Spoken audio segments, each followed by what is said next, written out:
بسم اللہ الرحمن الرحیم۔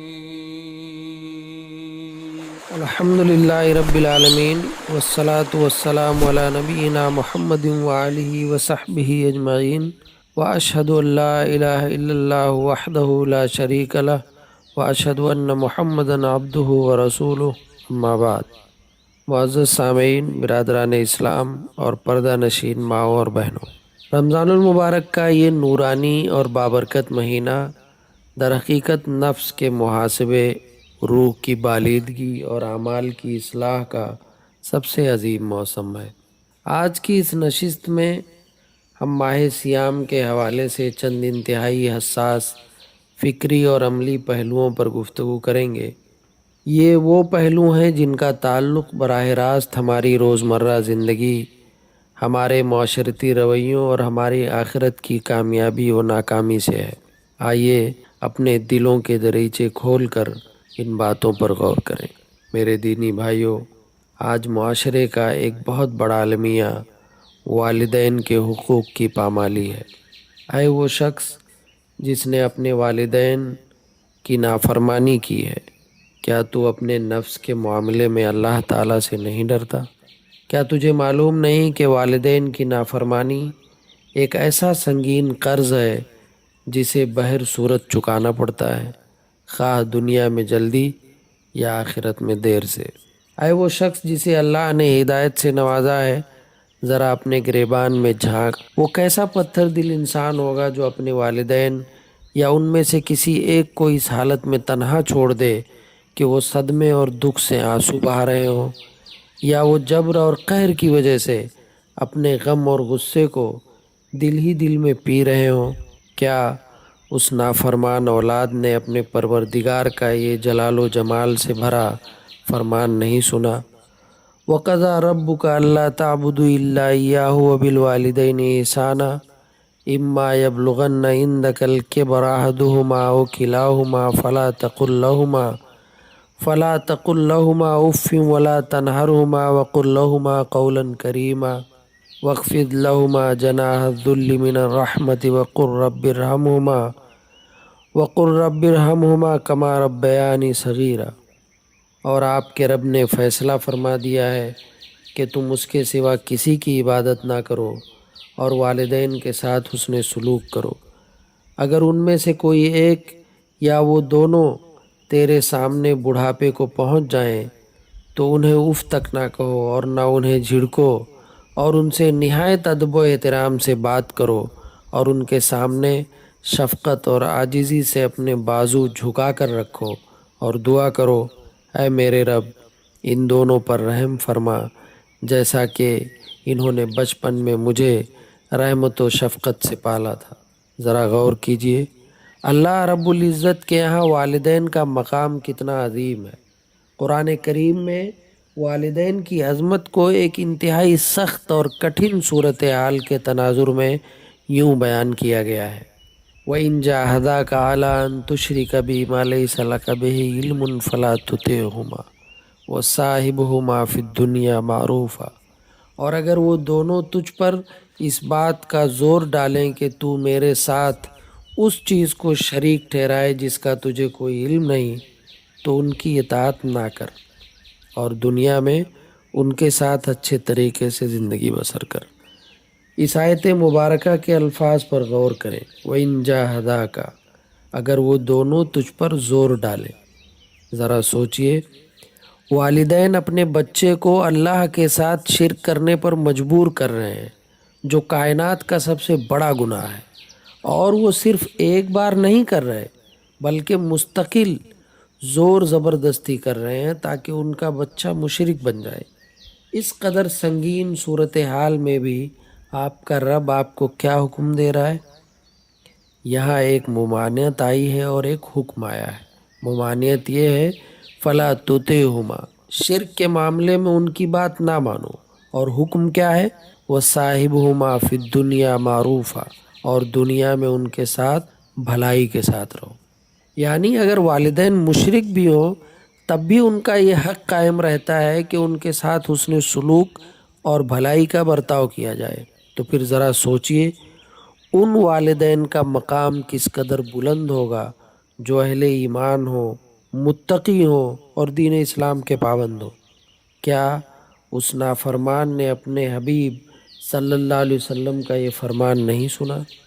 سیدنا عبداللہ بن مسعود رضی اللہ عنہ فرماتے ہیں کہ میں نے پوچھا، ای العمل احب الی اللہ؟ قال الصلاۃ علی وقتها قیل ثم ای؟ فقال بر الوالدین۔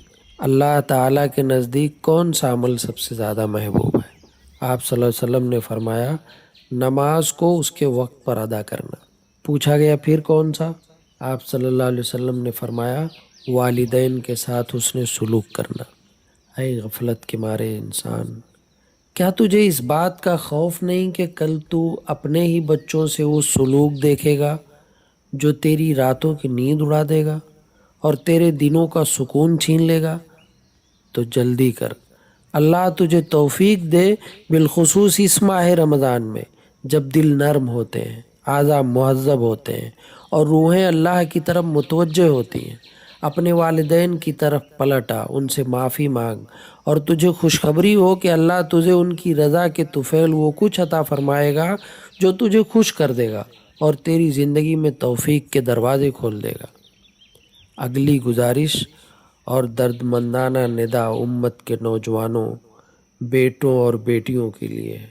اے نوجوانوں اور اے امت کی بیٹیوں، اپنی نگاہوں اور اپنے کانوں کو اللہ کی نافرمانی سے بچاؤ۔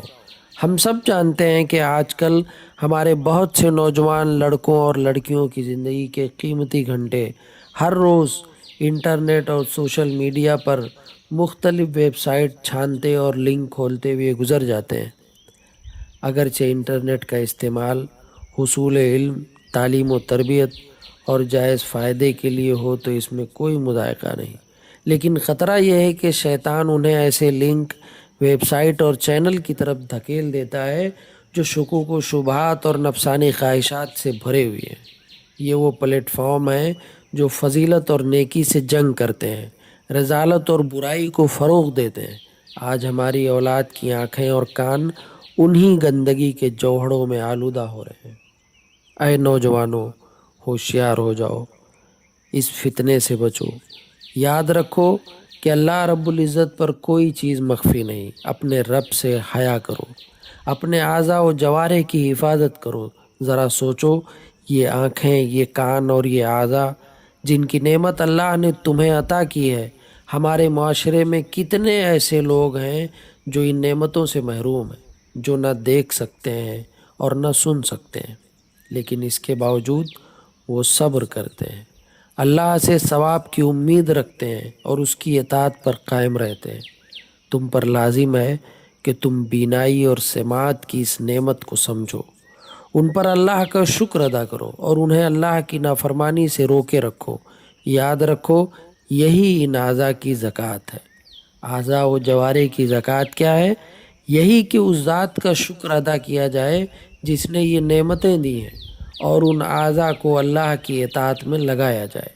تیسری اور آخری گزارش ان لوگوں کے لیے ہے جو کسی باطنی یا ظاہری لت کا شکار ہے۔ معاشرے میں کچھ ایسے افراد بھی ہیں جو منشیات کے استعمال یا تمباکو نوشی جیسی آفت میں مبتلا ہو چکے ہیں۔